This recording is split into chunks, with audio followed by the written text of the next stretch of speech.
नमस्कार विद्यार्थी मित्रांनो, welcome back to the online classes. So I hope you are enjoying the lectures. पहा, याच्या अगोदर सुद्धा आपण मागच्या 2 चॅप्टर साठी भेटलेलोच आहोत ऑनलाईन.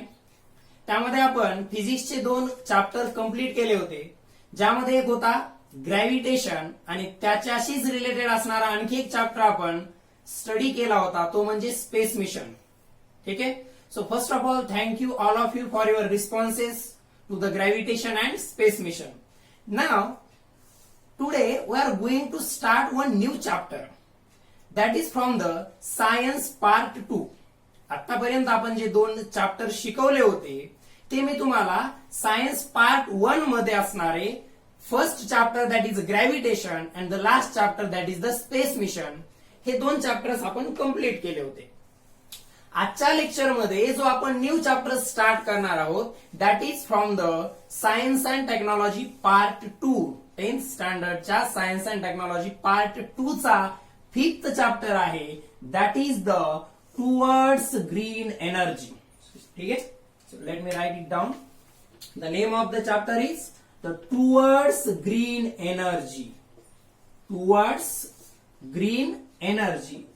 ट्राय करायचं आहे थोडं की चॅप्टर मध्ये नेमकं काय सांगायचं असेल याबद्दल आपण स्टडी केलेला आहे. लोअर स्टँडर्ड मध्ये आपण एनर्जी काय असते, एनर्जीची डेफिनेशन असेल, एनर्जीचे टाइप्स असतील किंवा एनर्जीशी रिलेटेड जे काही लॉज आहेत ते आपण स्टडी केलेले आहेत 9th स्टँडर्ड पर्यंत. चॅप्टरचं जे नाव आहे इथं दिलेलं थोडं वेगळं वाटतं, that is towards green energy. Green energy, एनर्जीला कलर वगैरे असतो का? काही नाही. एनर्जीला कलर वगैरे काही नसतो. मग ही ग्रीन एनर्जी नेमकी काय भानगड आहे, किंवा चॅप्टरला हे नाव अशा प्रकारचं टुवर्ड्स ग्रीन एनर्जी देण्यामागे नेमकं कारण काय असणार आहे, याच्याबद्दलचे सगळे डाऊट्स आपल्या या चॅप्टरमध्ये नक्कीच क्लिअर होतील. तर थोडं आपल्या चॅप्टरच्या मध्ये जाण्याच्या अगोदर थोडं या टुवर्ड्स ग्रीनला थोडं बाजूला ठेवून एनर्जीवरती थोडं डिस्कशन केलं तर आपल्याला ते थोडं चॅप्टर समजण्यास मदत नक्कीच होईल त्याची. ठीक आहे. सो एनर्जी हा वर्ड आपल्यासाठी काही नवीन नाहीये. सो चला बेसिक्स पासून जाऊयात, अगदी बेसिक पासून. What is the meaning of energy, एनर्जीचा मिनिंग काय होतो तिथपासून अगदी स्टार्ट करूयात, अगदी बेसिक पासून. ठीक आहे. So let start. What is the meaning of energy. एनर्जीचा अर्थ काय होतो, मिनिंग काय आहे एनर्जीचा. तर by the standard definition of energy I can write here it is the capacity to do work. Capacity to do work is called as energy. 9th standard work and energy chapter मध्ये हे तुम्ही learn केलं असेल की work करण्याची capacity, कार्य करण्याची जी क्षमता असते त्याला आपण एनर्जी म्हणतो. पहा, आपण आपल्या डे टू डे लाईफ मध्ये वेगवेगळ्या प्रकारचं वर्क करत असतो आणि हे वर्क करण्यासाठी आपल्याला आवश्यकता असते ती एनर्जीची. म्हणजे आपण जर फूड कंझ्युम केलं नाही, तुम्हाला माहितीये बायोलॉजीमध्ये तुम्ही स्टडी केलेला आहे की आपण जे फूड कंझ्युम करतो त्या फूड पासून आपल्याला आपल्या बॉडीमध्ये एनर्जी सिंथेसाइज होते आणि त्याच एनर्जीमुळे आपण काही ऍक्टिव्हिटीज करू शकतो. We can run, we can walk, we can lift the weight. यांसारखे वर्क आपण विदाउट कंझ्युमिंग फूड करू शकत नाही. 21 दिवस उपाशी राहायचं, वजन उचलायचा प्रयत्न करायचा शक्य होईल का? नाही. कारण कोणतंही वर्क करण्याची जी आपली कॅपॅसिटी आहे that is called as energy. म्हणजेच वर्क करायचं असेल तर तुम्हाला आवश्यकता आहे ती एनर्जीची. आणि असे एनर्जीचे बरेच टाइप्स तुम्ही आतापर्यंत स्टडी केला असतील की आपण 9th स्टँडर्ड मध्ये एनर्जीचे काही टाइप स्टडी केले होते. मग ते कायनेटिक एनर्जी असेल, पोटेन्शियल एनर्जी असेल, थर्मल एनर्जी असेल. Thermal energy is nothing but the heat energy. त्यानंतर लाईट असेल, त्यानंतर particularly sound is also form of energy. अशा प्रकारच्या बऱ्याच एनर्जी आहेत, kinetic, potential, thermal, light, sound. Then chemical energy आहे, ऍटॉमिक एनर्जी आहे अँड सो ऑन. बरेच लिस्ट आहे अशा प्रकारची. एनर्जीचे असे बरेच टाइप्स आहेत, हे आपण ऑलरेडी लोअर स्टँडर्ड मध्ये स्टडी केलेले आहेत. ठीक आहे. So energy by the standard definition, what is the meaning of energy. The energy is defined as it is the capacity to do work. ज्याच्याकडे जास्त एनर्जी असेल तो जास्त वर्क परफॉर्म करू शकतो, ज्याच्याकडे कमी एनर्जी असेल तो कमी वर्क परफॉर्म करू शकेल. Obviously these two are very much related. यांचं एकमेकांशिवाय काम बनत नाहीये. वर्क करायचं असेल तर एनर्जीची आवश्यकता आहे, वर्क करायचं असेल तर एनर्जीची आवश्यकता आहे, किंवा एनर्जीचा वापर करून एखादं वर्क केल्या जाऊ शकतं किंवा आपण ते परफॉर्म करू शकतो. So they are different types of energies, they are different forms of energies. पहिल्यांदा हे क्लिअर करून घ्यायचंय की कोणत्याही ऑब्जेक्टची कार्य करण्याची क्षमता म्हणजे त्याची वर्क करण्याची जी कॅपॅसिटी असेल त्याला आपण एनर्जी म्हणतो. फॉर एक्झाम्पल, कोणतेही अॅनिमल्स फूड पासून जी एनर्जी कंझ्युम करतात त्याच एनर्जीच्या मदतीनं कोणतंही वर्क करू शकतात. ठीक आहे. सध्या मी पर्टिक्युलरली तुम्हाला फॅनचं जर एक्झाम्पल दिलं तर फॅन काय होत आहे, रोटेट होत आहे. रोटेट होत आहे म्हणजे काहीतरी वर्क होत आहे. फॅन रोटेट होत आहे म्हणजे काहीतरी वर्क होत आहे. पहा, जिथं जिथं काहीतरी मुवमेंट होत आहे, मोशन मध्ये येतोय ऑब्जेक्ट, मूव्ह होत आहे, बरोबर आहे. म्हणजे फॅन जो तुम्ही स्विच ऑन करण्याच्या अगोदर रेस्ट कंडिशनला होता तो तुम्ही स्विच ऑन केल्याबरोबर रोटेट व्हायला लागलाय, ते रोटेशन व्हायला लागलंय म्हणजे फॅन मार्फत काहीतरी वर्क केल्या चाललंय, ज्या वर्कला आपण कायनेटिक एनर्जी हे नाव सुद्धा दिलं होतं. रोटेशन मध्ये आहे म्हणजे मोशन मध्ये असताना जी एनर्जी असते त्याला आपण कायनेटिक एनर्जी म्हणतो. मग वर्क होत आहे, फॅन रोटेट होत आहे म्हणजे वर्क होत आहे. आणि आपण आत्ताच पाहिलं वर्क साठी आवश्यक असते ती एनर्जी. आणि आपल्याला माहितीये फॅनला जोपर्यंत तुम्ही इलेक्ट्रिकल एनर्जी प्रोव्हाइड करत नाहीत तोपर्यंत फॅन वर्क करू शकणार नाहीये. म्हणजे इथं फॅनचं रोटेशन जे होणार आहे ते कोणत्या एनर्जीमुळे होत आहे, that is due to the electrical energy. ठीक आहे. अशा प्रकारे आपल्या लक्षात आलं असेल की वर्क करण्यासाठी एनर्जीची आवश्यकता असते आणि म्हणूनच स्टँडर्डाइज्ड डेफिनेशन मध्ये असं सांगितलं गेलं की capacity to do the work is called as energy. ठीक आहे. सो हे एनर्जीचे फॉर्म्स आहेत वेगवेगळे. कायनेटिक एनर्जी असेल, पोटेन्शियल एनर्जी असेल, थर्मल एनर्जी असेल, light, sound, heat, chemical and so on. ठीक आहे. पहा, एकदम सिंपल आहे. शक्तिमान मालिका पाहिली असेल लहानपणी सगळ्यांनी तुम्ही. त्यामध्ये एक असतो शक्तिमान आणि दुसरा असतो गंगाधर. ऍक्च्युली दोन्ही काय एकच आहे. हा याचं रूप घेऊ शकतो, हा याचं. त्या मॅजिकला थोडं बाजूला ठेवलं तर इथं ते आपल्याला कसं हेल्प करू शकतं पहा. हे सगळे एनर्जीचेच टाइप्स आहेत. तुम्ही लाईटला हीटमध्ये, हीटला लाईटमध्ये, केमिकलला पर्टिक्युलरली हीटमध्ये किंवा मग पर्टिक्युलर इलेक्ट्रिसिटीला साऊंड मध्ये, अशा प्रकारे एका फॉर्म ऑफ एनर्जीला दुसऱ्या फॉर्म मध्ये काय करू शकता, कन्वर्ट करू शकता. ठीक आहे. आणि त्याच्याशी संबंधित एक एनर्जीचा, सो आय होप एवढा अंडरस्टँड झाला असेल की एनर्जी काय आहे. It is a capacity to do work. थोडा आपण रिवाइज करतोय बेसिक्स. 6th स्टँडर्ड पासून आपण एनर्जी लर्न करत आलेलो आहोत. सो थोडे बेसिक रिवाइज करतोय. थोडे फास्ट वगैरे काही नाहीये कारण आपण आणखीन चॅप्टरला आपल्या टुवर्ड्स ग्रीन एनर्जीला सुरुवात वगैरे केलेली नाहीये. अगदी लोअर स्टँडर्डचे बेसिक्स आहेत. एनर्जी म्हणजे काय, हे एनर्जीचे वेगवेगळे फॉर्म्स काय आहेत, हे अगदी लोअर स्टँडर्ड बेसिक आहे.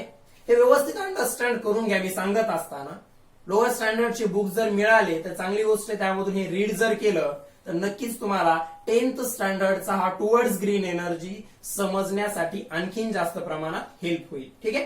सो मला तर वाटतंय की या एनर्जीच्या डेफिनेशन मध्ये किंवा हे जे एनर्जीचे टाइप्स आपण इथं नोट डाऊन केले आहेत यामध्ये तर नक्कीच कोणाला काही अडचण नसेल कारण खूप बेसिक्स आहेत. 7th 8th स्टँडर्डला ऑलरेडी आपण स्टडी केलेला आहे. ठीक आहे. नाव आता इथं आपल्यासाठी इम्पॉर्टंट असणारी एक गोष्ट, एक लॉ आपण एनर्जीशी संबंधित आपण 9th स्टँडर्ड मध्ये स्टडी केला होता. आपण 9th स्टँडर्ड मध्ये एनर्जीशी रिलेटेड असणारा एक लॉ स्टडी केला होता. त्या लॉचं नाव काय होतं पहा, law of conservation of energy.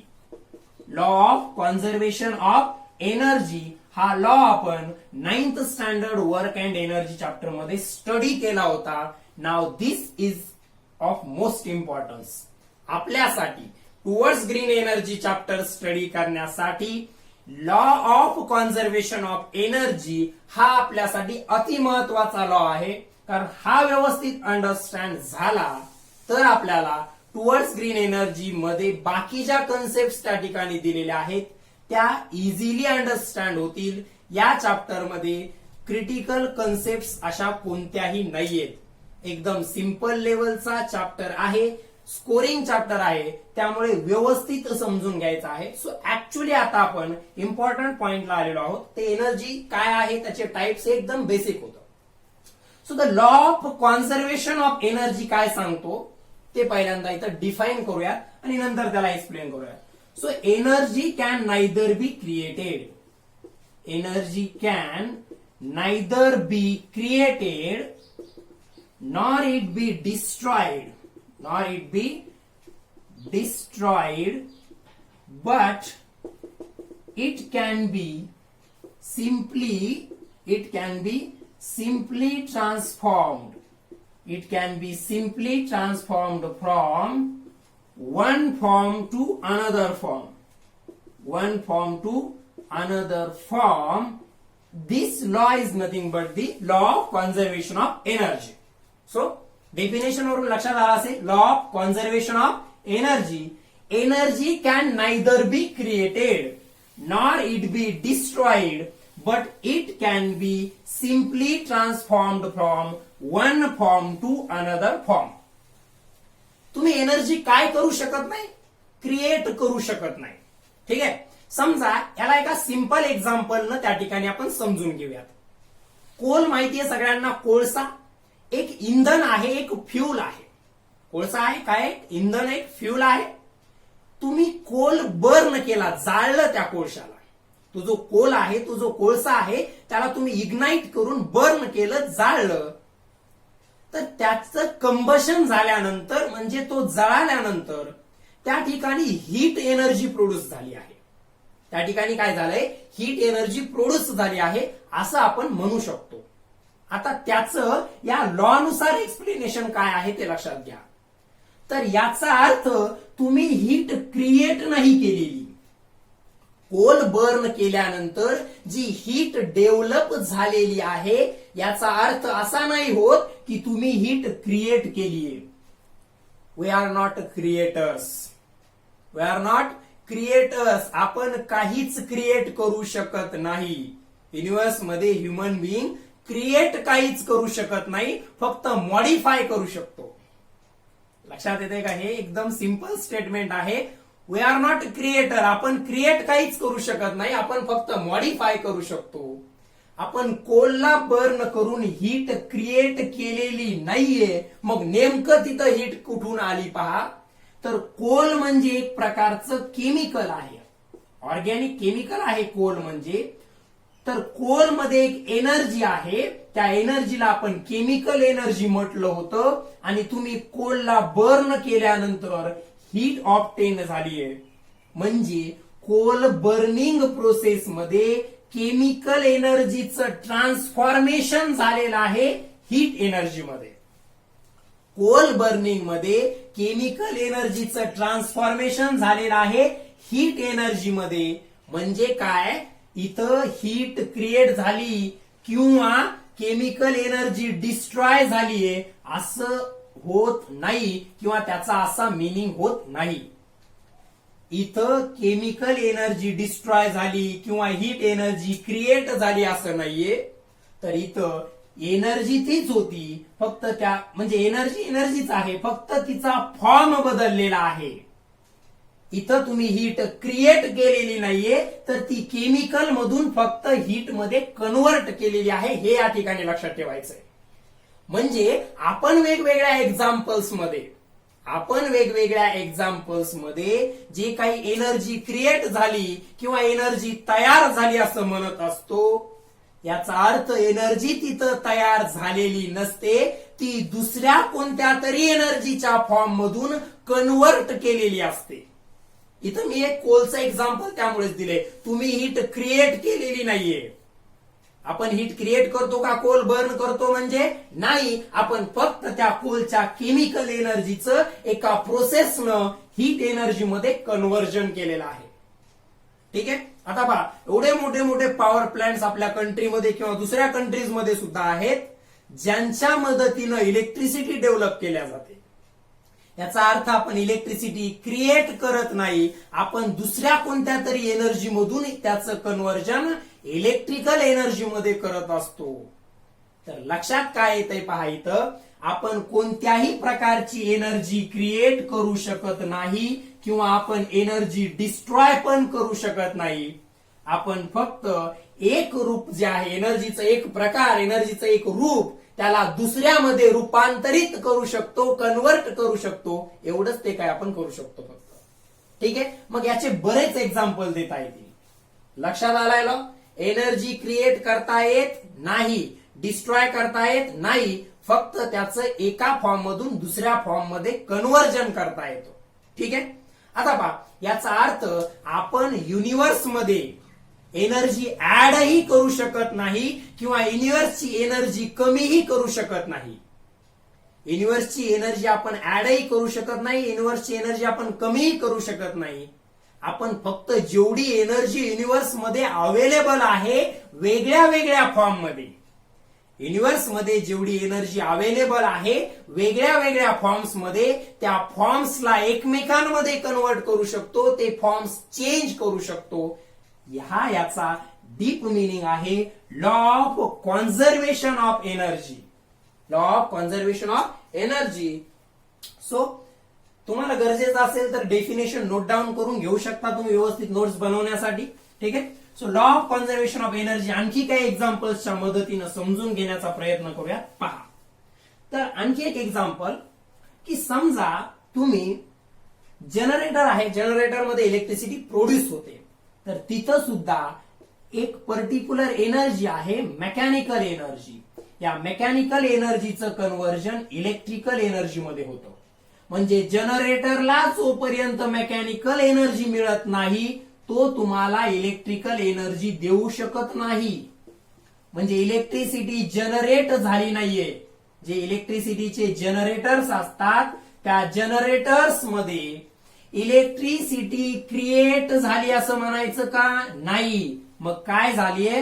Transform झालीये. ट्रान्सफॉर्म कुठून झालीये? मेकॅनिकल मधून इलेक्ट्रिकल मध्ये. इन अन इलेक्ट्रिक जनरेटर आपण तो इलेक्ट्रिसिटी जनरेट करतो म्हणून त्याला जनरेटर असं म्हणतो, परंतु तो इलेक्ट्रिसिटी क्रिएट करत नाही, तर तो इलेक्ट्रिसिटी कोणत्या तरी दुसऱ्या टाईप ऑफ एनर्जी कडून ऑब्टेन करतो. म्हणजे जनरेटर मध्ये मेकॅनिकल एनर्जीचं कन्व्हर्जन हे इलेक्ट्रिकल एनर्जी मध्ये होतं. जनरेटर मध्ये काय होतं? मेकॅनिकल एनर्जीचं कन्व्हर्जन इलेक्ट्रिकल एनर्जी मध्ये होतं. आपल्या घरामध्ये असणार एकदम सिंपल एक्झाम्पल, जे फॅन असतं, फॅन मध्ये इलेक्ट्रिक मोटर असते. फॅन मध्ये काय असते? इलेक्ट्रिक मोटर असते. जोपर्यंत तुम्ही फॅनला त्या ठिकाणी इलेक्ट्रिकल एनर्जी देणार नाहीत तोपर्यंत त्याची मोशन होणार नाही. म्हणजे तो कायनेटिक एनर्जी तिथं ऑब्टेन करू शकणार नाहीये. म्हणजे पहा, जनरेटर मध्ये मेकॅनिकलचं इलेक्ट्रिकल मध्ये कन्वर्ट झालं, मोटर मध्ये इलेक्ट्रिकलचं कायनेटिक. कायनेटिक हा लक्षात घ्या मेकॅनिकल एनर्जीचाच टाईप आहे. कायनेटिक एनर्जी हा मेकॅनिकल एनर्जीचाच टाईप आहे. म्हणजे फॅन मध्ये इलेक्ट्रिकलचं कायनेटिक म्हणजेच मेकॅनिकल मध्ये कन्व्हर्जन होतं. जनरेटर मध्ये मेकॅनिकल एनर्जीचं इलेक्ट्रिकल एनर्जी मध्ये कन्व्हर्जन होतं. म्हणजे कोणतीही मशिनरी घ्या, कोणतंही इक्विपमेंट घ्या, त्यामध्ये one form of energy is getting converted in to another form. परंतु एनर्जी तयार किंवा नष्ट होणं शक्य नाहीये. याचा अर्थ energy of universe, energy of universe is conserved or constant असं म्हणू शकतो आपण. Energy of universe is constant. या एंटायर युनिव्हर्सची जी एनर्जी आहे ती कॉन्स्टंट आहे. त्यामध्ये काही जूल ऍड होणार किंवा काही जूल मायनस होणार असं होत नाही. होतं काय? तुम्ही 100 जूल दिली तर 100 जूलच राहणार आहे. एनर्जी 100 जूलची 100 जूलच आहे. फक्त फरक काय झाला? मेकॅनिकलच्या फॉर्म मध्ये होती ती इलेक्ट्रिकल मध्ये झाली. अमाऊंट ऑफ एनर्जी चेंज होत नाही. अमाऊंट ऑफ एनर्जी चेंज होत नसतं, फक्त एनर्जीचा टाईप काय आहे तो चेंज होत असतो. हा झाला law of conservation of energy. एक सिंपल होमवर्क तुम्हाला मी या ठिकाणी देत आहे. तो असा आहे की तुमच्या आजूबाजूला दिसणारे वेगवेगळे इक्विपमेंट, जसं की वेगवेगळे व्हेकल्स असतील, आपल्या घरी बर्न होणारा गॅस असेल, हीटर असेल किंवा मग फॅन असेल, जे काही वेगवेगळ्या फ्युलवरती चालणाऱ्या असू द्या, इलेक्ट्रिसिटीवरती चालणाऱ्या असू द्या, आपण हातानं वर्किंग करणाऱ्या असू द्या, जेवढ्या काही मशिनरीज आहेत starting from cycle to aeroplane, यांच्यामध्ये कोणत्यामध्ये कशाचं रूपांतर, सायकल असेल, एरोप्लेन असेल, दुसरं कोणतं व्हेकल असेल किंवा आपलं ऑडिओ प्लेअर असेल, एखादं साऊंड असेल, जे आपल्याला माहिती आहे ना साऊंड बॉक्स ज्याला आपण म्हणतो पर्टिक्युलरली, ठीक आहे, किंवा वेगवेगळे आहेत, फोन असेल, टेलिफोन असेल किंवा वेगवेगळ्या आहे ना मायक्रोफोन असेल, वेगवेगळ्या टाईपचे जे डिव्हायसेस आपण डे टू डे लाईफ मध्ये युज करतो, सगळ्यांनी मिनिमम अशा 10 डिव्हायसेस मध्ये असे मिनिमम किती एक्झाम्पल्स लिहायचे, 10, आणि त्यांच्यामध्ये कोणत्या डिव्हाइस मध्ये कोणता एनर्जीचा फॉर्म, म्हणजे मी कसं लिहिणार, समजा फॉर एक्झाम्पल माझ्याकडे इलेक्ट्रिक फॅन आहे, म्हणजे त्याच्यामध्ये काय असते, मोटर, तर मी मध्ये मोटर लिहिणार, त्याला इनपुट म्हणून आपण कोणती एनर्जी देतो, त्याला इनपुट म्हणून आपण एनर्जी देतो इलेक्ट्रिकल एनर्जी, आउटपुटला आपल्याला मिळाली आहे कायनेटिक एनर्जी म्हणजे मेकॅनिकल. या फॉर्म मध्ये मिनिमम 10 एक्झाम्पल्स तुम्हाला लिहायचे आहेत. So the conclusion of the law is the entire युनिव्हर्सची जी एनर्जी आहे ती कॉन्स्टंट आहे. जसं amount of energy remains constant, only form of energy get change. ठीक आहे. So this is the law of conservation of energy, जो आपल्याला या चॅप्टर मध्ये अत्यावश्यक आहे माहित असणं. ओके. सो असं काही नाही की एकाच प्रकारच्या एनर्जी मध्ये कन्व्हर्जन होतं. ठीक आहे. दिवाळीमध्ये सगळ्यांनी फटाके फोडलेले असतील, ठीक आहे, त्यामध्ये कोणत्या एनर्जीचं कशामध्ये कन्व्हर्जन होतं ते पहा. So in case of that fire crackers, त्या फायर क्रॅकर्स मध्ये काय होतं, तर काय काय होतं पहा, जेव्हा तुम्ही फायर क्रॅकरला एक्सप्लोड करता, ते फायर क्रॅकर आहे म्हणजे त्याच्यामध्ये कोणतं तरी केमिकल आहे, जे फटाके आहेत फायर क्रॅकर्स, त्यामध्ये काय काहीतरी केमिकल आहे, त्याला इग्नाइट केल्यानंतर हीट प्रोड्यूस होते, ते चमकतं सुद्धा म्हणजे लाईट सुद्धा प्रोड्यूस होते, त्यानंतर ते त्याचा आवाज सुद्धा होतो म्हणजे साऊंड सुद्धा प्रोड्यूस होतो, आणि ते भरपूर दूर अंतरावरती जातं, ट्रॅव्हल करतं, मोशन मध्ये येतं, म्हणजे कायनेटिक एनर्जी सुद्धा प्रोड्यूस होते, सॉरी त्या ठिकाणी तयार झालेली आहे. सो पहा, त्या फायर क्रॅकरच्या एक्झाम्पल्स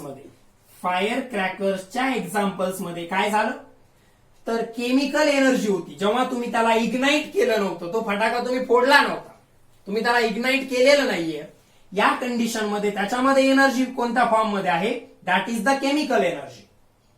काय आहे एनर्जीचा टाईप, केमिकल एनर्जी. तुम्ही त्याला एक्सप्लोर केलं म्हणजे तुम्ही त्याला इग्नाइट केल्यानंतर एकाच वेळेस तुम्हाला light, heat, sound, kinetic energy मिळाली. फॉर एक्झाम्पल आता आपण याला थोड्या सिंपल वे मध्ये समजून घेऊया.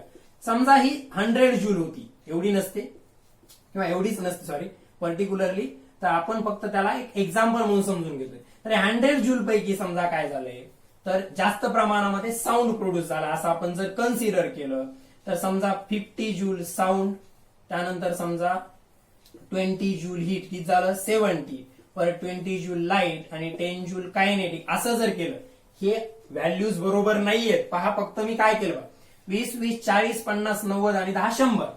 त्याच्यामध्ये केमिकल एनर्जी होती किती, 100 जूल, आणि आता त्याच्यापासून त्या केमिकलचं ज्या एनर्जीज मध्ये कन्व्हर्जन झाले त्या सगळ्यांची ऍडिशन सुद्धा किती येईल, 100 जूलच. म्हणजे एनर्जीचा अमाऊंट क्रिएट किंवा डिस्ट्रॉय झालंय का, एनर्जी तुम्ही इथं फायर क्रॅकरला बर्न केलं म्हणजे एनर्जी मध्ये वाढ झाली किंवा एनर्जी कमी झाली का, नाहीये, एनर्जी तेवढीच आहे 100.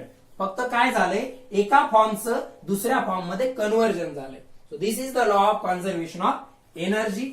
यामध्ये बेस्ट एक्झाम्पल, उंचावरती तुम्ही पाणी साठवलेले डॅम मध्ये वगैरे, so energy stored in that particular water is the potential energy. जेव्हा त्या डॅम मधून ते वॉटर खाली फ्लो व्हायला लागतं, फ्लो म्हणजे मोशन, म्हणजे एनर्जी कोणती, कायनेटिक एनर्जी. म्हणजे डॅम मध्ये वॉटर स्टोअर होतं म्हणजे त्यामध्ये होती पोटेन्शियल एनर्जी, ते वॉटर खाली खाली फ्लो व्हायला लागलं म्हणजे आहे कायनेटिक एनर्जी. ठीक आहे. म्हणजे वॉटर डॅम मधून खाली फ्लो व्हायला लागलंय म्हणजे त्याच्या पोटेन्शियल एनर्जीचं कन्व्हर्जन कायनेटिक एनर्जी मध्ये होत आहे. असा त्याचा मिनिंग होतो. ओके, सो मला वाटतं लॉ ऑफ कन्झर्वेशन ऑफ एनर्जीशी संबंधित एवढं एक्सप्लेनेशन त्या ठिकाणी पुरेसं आहे. आता आपण याच चॅप्टर मध्ये एनर्जीच्या सोर्सेस बद्दल स्टडी करणार आहोत. एनर्जी सोर्सेस किंवा रिसोर्सेस आपण त्याला म्हणतो. Resources of energy. पहा, तुम्ही कधीतरी लोअर स्टँडर्ड मध्ये सुद्धा याचा पहा ऍक्च्युअल कन्सेप्ट ज्या आहेत टुवर्ड्स ग्रीन एनर्जीच्या, आणखीन मी त्या चॅप्टरचं नाव टुवर्ड्स ग्रीन एनर्जी काय आहे याचं सुद्धा एक्सप्लेनेशन दिलेलं नाहीये. म्हणजे 10th स्टँडर्ड सिलेबसला ऍक्च्युली आपण आणखी स्टार्ट केलेलं नाहीये. आपण त्याच्यासाठी रिक्वायर्ड असणारे बेसिक्स आणखीन स्टडी करत आहोत ते पहा. तो एनर्जी म्हणजे काय? It is the capacity of doing work किंवा कॅपॅसिटी टू डू वर्क. म्हणजे कोणतंही काम करण्याची जी क्षमता असते एखाद्या ऑब्जेक्टची त्याला आपण एनर्जी म्हणतो. क्लिअर आहे डेफिनेशन ऑफ एनर्जी. त्याचे वेगवेगळे टाइप्स फॉर्म्स कोणते? हीट असेल, लाईट असेल, साऊंड असेल, केमिकल असेल अँड सो ऑन. त्यानंतर important law of conservation of energy, तो आताच आपण खूप चांगल्या प्रकारे एक्सप्लेन केलाय मला तरी वाटते. ठीक आहे. नाव एनर्जी रिसोर्सेस बद्दल तुम्ही ऐकलं असेल तर दोन टाईपचे रिसोर्सेस आपण पाहिले होते. Conventional and non conventional. Conventional and non conventional. जे कन्व्हेन्शनल असतात तेच नॉन रिन्युएबल असतात. जे कन्व्हेन्शनल असतात तेच नॉन रिन्युएबल असतात आणि जे नॉन कन्व्हेन्शनल असतात ते रिन्युएबल असतात. ठीक आहे. आता यांना अशी नावं का पडले ते पण आपल्याला पाहिजे. पहा, दोन प्रकारचे एनर्जी रिसोर्सेस असतात. एक कन्व्हेन्शनल, त्यांनाच नॉन रिन्युएबल म्हटलं जातं. Conventional are non renewable but non conventional are renewable. तर पहिल्यांदा पाहूया की यांना कन्व्हेन्शनल नाव का पडलं, यांना नॉन कन्व्हेन्शनल का पडलं, मग यांना नॉन रिन्युएबल का पडलं आणि यांना रिन्युएबल का पडलं. तर मी डेफिनेशन न समजून सांगण्याच्या याच्यामध्ये न जाता आपण एका सिंपल एक्झाम्पलनं जर याला समजून सांगितलं तर तुम्हाला ते आणखी जास्त क्लिअर होईल. फायनली आपण त्यांच्या डेफिनेशन पाहूया. ओके, सो मी कन्व्हेन्शनल म्हणजेच नॉन रिन्युएबल, कन्व्हेन्शनल म्हणजेच नॉन रिन्युएबल मध्ये एक एक्झाम्पल लिहितोय, ते म्हणजे कोल किंवा वूड, लाकूड किंवा कोळसा. ठीक आहे. आणि इकडं नॉन कन्व्हेन्शनल म्हणजेच रिन्युएबल, नॉन कन्व्हेन्शनल म्हणजेच रिन्युएबल मध्ये एक एक्झाम्पल लिहितोय, ते म्हणजे सोलार एनर्जी. ठीक आहे, किंवा विंड एनर्जी. आता पहा, कन्व्हेन्शनलचा अर्थ काय होतो आणि नॉन कन्व्हेन्शनलचा अर्थ काय होतो. सो कन्व्हेन्शनलचा अर्थ होतो परंपरागत आपण ज्याचा वापर करत आलेलो आहोत. म्हणजे पहा, आपण खूप जुन्या काळाचा जरी विचार केला, अगदी माग 400-500 वर्षापूर्वीचा जरी विचार केला तर कोल किंवा त्याच्यासारखं काहीतरी एखादं इंधन वापरून ते जाळून त्याच्यापासून अग्नी उत्पन्न केला जात होता, त्याच्याही जुन्या काळापासून. ठीक आहे.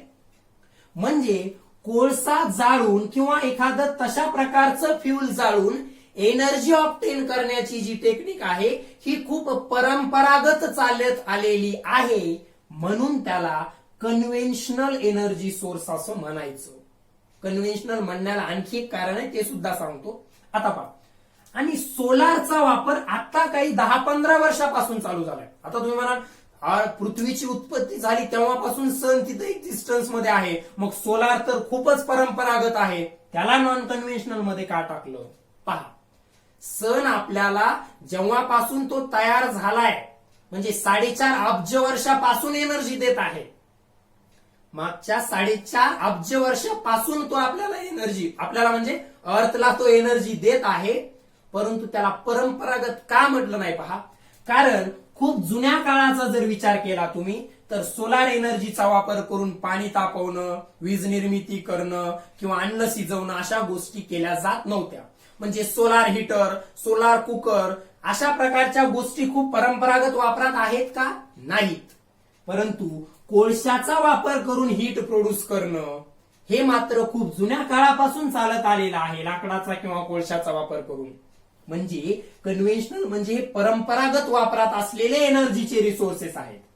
कन्व्हेन्शनल म्हणजे परंपरागत वापरात असणारे हे रिसोर्सेस आहेत.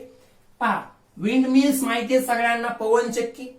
हवा तर पृथ्वीवरती भरपूर लाखो वर्षापासून आहे, लाखो करोडो वर्षापासून. परंतु पवनचक्की होत्या का? म्हणजे एनर्जीचे सोर्सेस अवेलेबल तर होते अर्थवरती, हे नाव त्यांच्या वापरावरून पडले, ज्यांचा परंपरागत वापर करण्यात आला. उपलब्ध तर कोळसा पण होता आणि सण पण होता, परंतु या कोलचा भरपूर वर्षांपासून, शेकडो वर्षापासून, हजारो वर्षांपासून त्या ठिकाणी वापर केला जातो दुसऱ्या प्रकारची एनर्जी मिळवण्यासाठी. परंतु त्याच्या तुलनेत सोलार पासून वेगवेगळ्या प्रकारची, जसं की हीट असेल, इलेक्ट्रिसिटी असेल, ऑप्टेन करण्याचा प्रयोग आपण अगदीच अलीकडच्या काळात करत आहोत. किंवा पवनचक्की सुद्धा काही मागच्या 400-500 वर्षापासून अस्तित्वात होती असं काही नाहीये. लक्षात येते? म्हणजे काय तर परंपरागत ज्यांचा वापर एनर्जीसाठी करण्यात आला ते झाले कन्व्हेन्शनल आणि हे झाले नॉन कन्व्हेन्शनल. यांना कन्व्हेन्शनल म्हणण्यामागे आणखी एक कारण काय आहे ते पहा. तुम्हाला जर कोळशा पाणी तापवायचंय कोलचा वापर करून, तर तुम्ही लगेच कोलला इग्नाइट करून एखाद्या पातेल्यामध्ये पाणी घेऊन त्याच्यावरती ठेवलं तर काही वेळानंतर लगेच पाणी गरम होईल, म्हणजे इझिली तुम्ही वापरू शकता याला. परंतु मला सांगा, तुम्हाला ती जर अर्जंट रिक्वायरमेंट आहे पाणी तापवण्याची, ती तुम्ही सोलारचा वापर करून इतक्या इझिली करू शकता का? नाही. तसंच सोलारचे आणखी लिमिटेशन आहेत.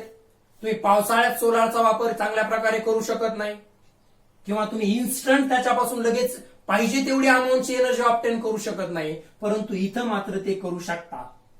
याचं कन्क्लुजन काय पहा, ज्या प्रकारच्या एनर्जी रिसोर्सेसचा वापर, आपण परंपरागत करत आलेलो आहोत आणि ते वापरायला सुद्धा सोपे आहेत.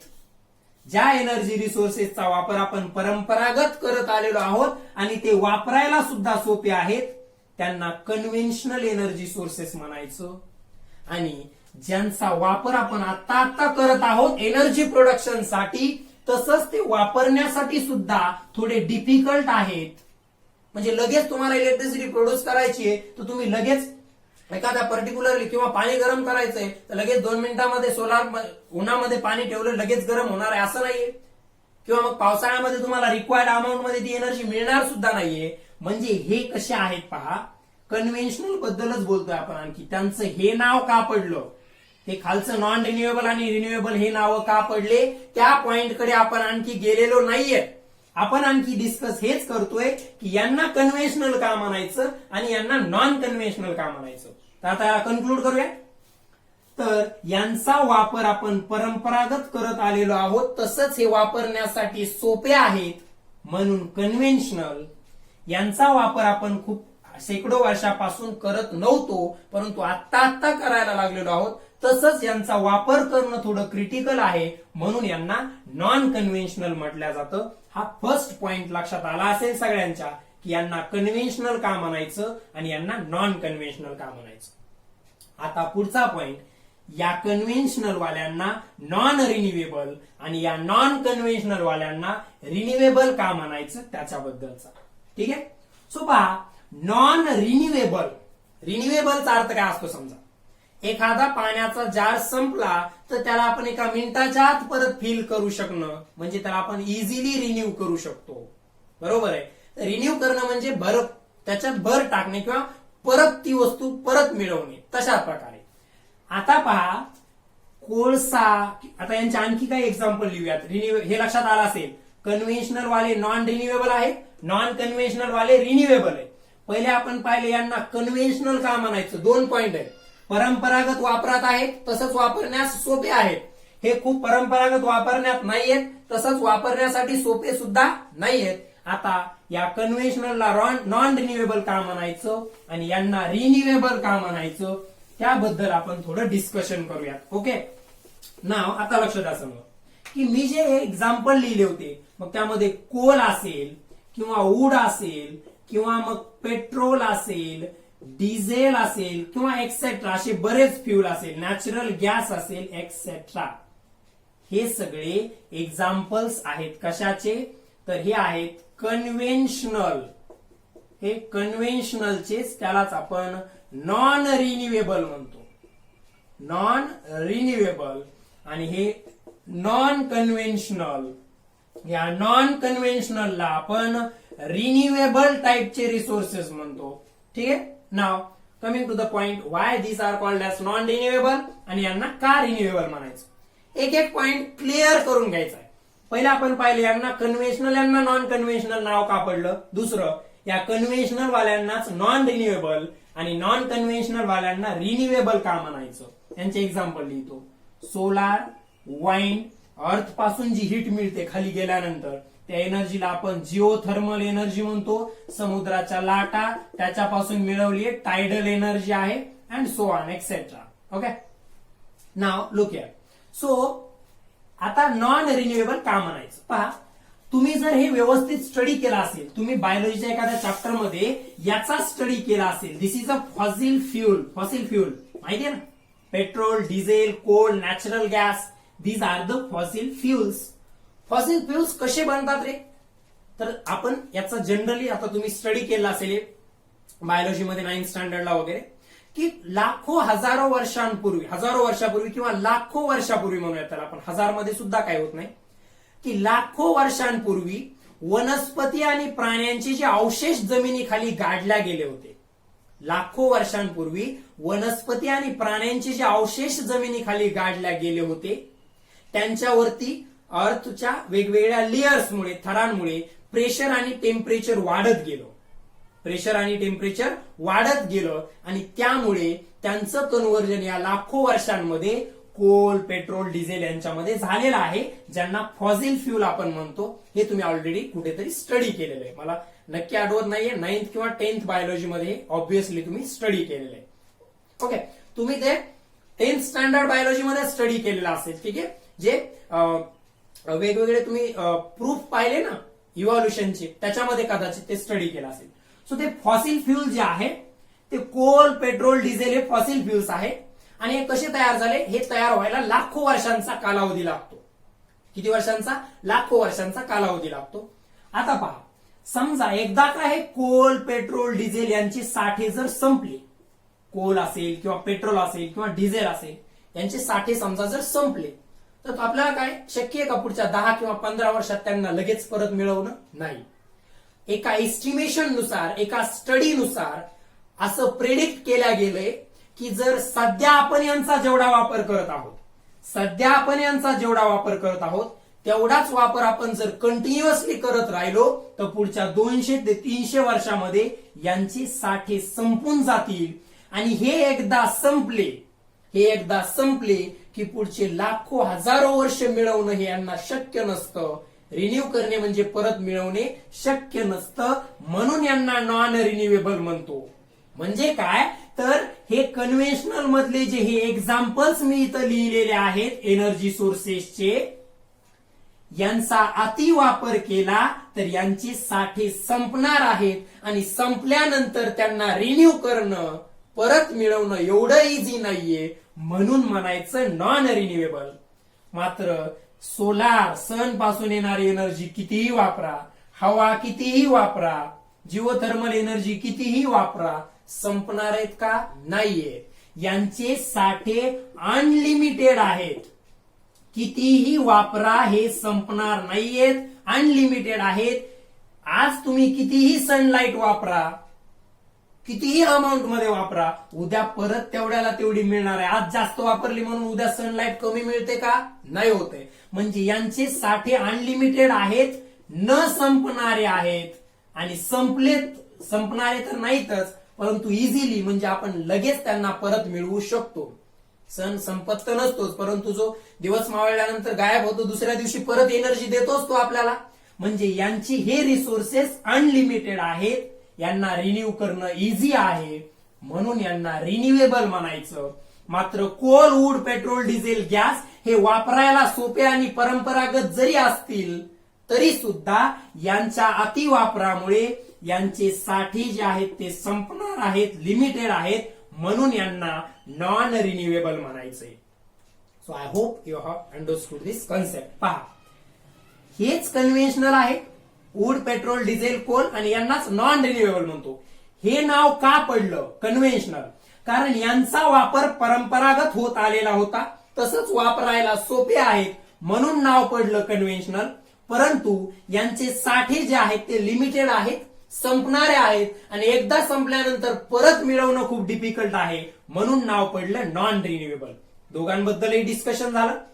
नॉन कन्व्हेन्शनल मध्ये यांचा वापर परंपरागत आपण करत नव्हतो किंवा आपल्या बऱ्याच काही मागच्या खूप जुन्या लोकांनी यांचा वापर केलेला नाही ऍज अ एनर्जी सोर्स, आणि तसंच यांना वापरणं एवढं इझिली सुद्धा नसतं, म्हणून यांना नॉन कन्व्हेन्शनल म्हणायचं.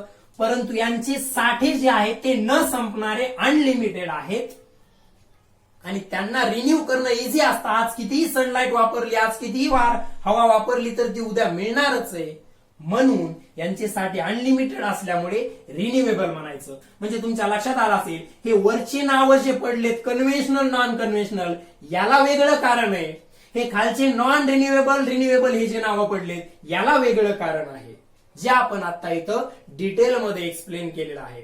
तर यांचे आणखी काही एक्झाम्पल्स तुम्हाला लिहिता येतील ते लिहून घ्या. पहिल्यांदा हे नोट डाऊन करून घ्यायचं. तसंच यांचे सुद्धा आणखीन काही एक्झाम्पल्स लिहिता येतील, त्यांना सुद्धा व्यवस्थित नोट डाऊन करायचं आहे. कन्व्हेन्शनल नॉन कन्व्हेन्शनल, ठीक आहे. अँड त्यालाच कन्व्हेन्शनल म्हणजे नॉन रिन्युएबल, नॉन कन्व्हेन्शनल म्हणजे रिन्युएबल, ठीक आहे. सो आज आपण आपल्या चॅप्टरचं नाव आहे टुवर्ड्स ग्रीन एनर्जी. आणखी आपण चॅप्टरच्या नावामध्ये गेलेलो नाहीये किंवा आपण त्या चॅप्टरला टुवर्ड्स ग्रीन एनर्जी असं नाव का दिलं, तिथूनच सुरुवात करायची चॅप्टरची. म्हणजे आणखीन 10th स्टँडर्डचा ऍक्च्युअल सिलेबस आपण स्टार्ट केलेला नाहीये, म्हणून तुम्हाला एक फास्टली का असे ना एक रिव्हिजन सेशन व्हावं म्हणून एनर्जी, कारण चॅप्टरचं नाव एनर्जीशी संबंधित आहे. याचा अर्थ एनर्जी बद्दल जो काही स्टडी तुम्हाला या चॅप्टरमध्ये करायचा असेल त्यासाठी पहिले तुम्हाला एनर्जीचे हे बेसिक्स म्हणजे एनर्जी म्हणजे काय, त्याचे टाइप्स, एनर्जीशी संबंधित एक व्हेरी मच इम्पॉर्टंट असणारा law that is law of conservation of energy, आणि हे क्लासिफिकेशन एनर्जी रिसोर्सेसचं हे क्लासिफिकेशन कोणतं, कन्व्हेन्शनल नॉन कन्व्हेन्शनल वालं. एवढा पार्ट तुम्हाला टुवर्ड्स ग्रीन एनर्जी समजण्यासाठी माहित असणं अत्यावश्यक होतं, जो आपला ऑलरेडी लोअर स्टँडर्ड मध्ये कुठेतरी झालेला होता, परंतु तो माहित असणं आवश्यक होतं, म्हणून त्याला एक शॉर्टली आपण इथे एक रिवाइज केलेला आहे. So actually 10th standard chapter मध्ये जो सिलेबस दिलेला आहे त्याला आपण नेक्स्ट लेक्चर पासून स्टार्ट करणार आहोत. So I hope you have understood and enjoyed this lecture, ठीक आहे. So hoping for the next lecture साठी अशी होप आहे माझी की तुम्ही जेवढं काही तुम्हाला मी करायचं सांगितलं थोडं ऍज अ होमवर्क ते तुम्ही पर्टिक्युलरली करणं आवश्यक आहे, ठीक आहे. आणि आणखी तुमचे जे रिस्पॉन्सेस आहेत त्या आल्यानंतर लेक्चर पर्टिक्युलरली कुठे समजलं नसेल तर अशा प्रकारचे डाऊट्स जे विचारणं तुम्ही ग्रॅव्हिटेशन मध्ये वगैरे विचारले होते ते रिस्पॉन्सेस म्हणजेच तुमचे डाऊट्स, ते स्पेस मिशन मध्ये जनरली मला जास्त कोणी विचारलं नाही. कदाचित तुम्हाला ते 100% समजलं असेल किंवा काहीच समजलं असेल. डाऊट दोन प्रकारच्या लोकांना नसतात, एक 0% समजणे आणि एक 100% समजणे. त्यामुळे मधल्या पर्सेंटेज मध्ये समजत असेल तर नक्कीच जे काही डाऊट्स येतील ते विचारायचे आहेत. आजचं लेक्चर इथंच कन्क्लूड करतोय. याचा व्यवस्थित स्टडी करूनच उद्याचं लेक्चर पाहायला स्टार्ट करायचं आहे. Okay, thank you.